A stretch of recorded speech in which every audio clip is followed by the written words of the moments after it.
This is Dr. Hobbold, and I'm going to help you with this problem. This is a continuation of a previous problem we saw. It says the two rectangles can be composed into one larger rectangle as shown. What are the width and length of the new large rectangle? So these are those rectangles we saw in the previous problem, but we put them together to make one larger rectangle.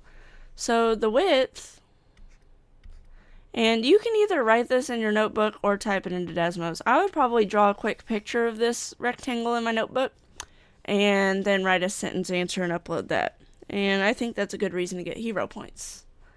So the width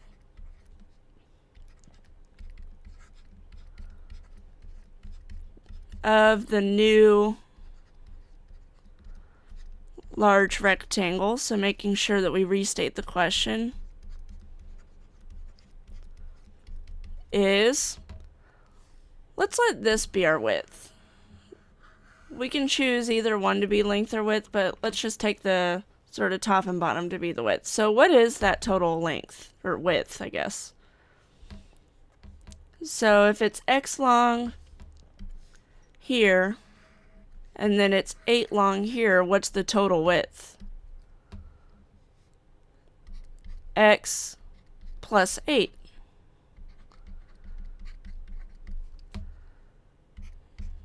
So if that's our width, what's the length?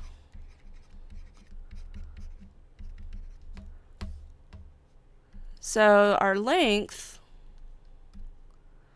is this side. How long is that side? Just 5 units.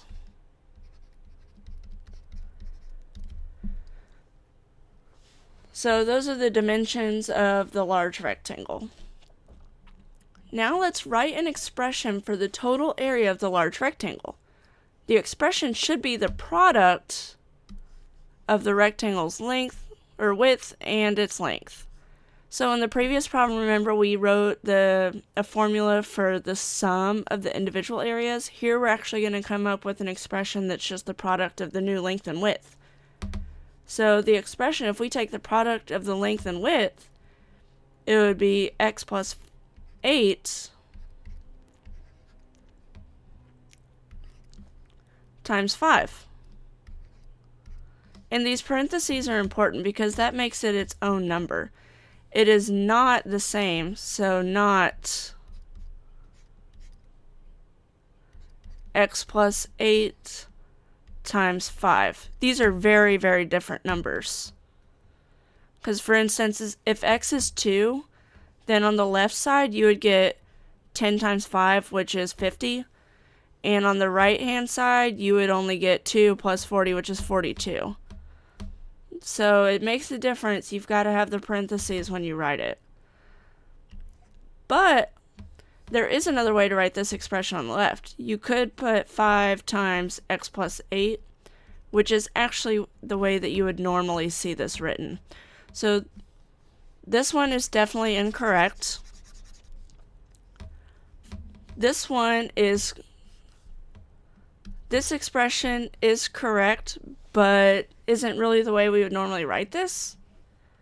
And this expression is correct, and it matches the way that we would normally write things. But like I said, both of these are acceptable.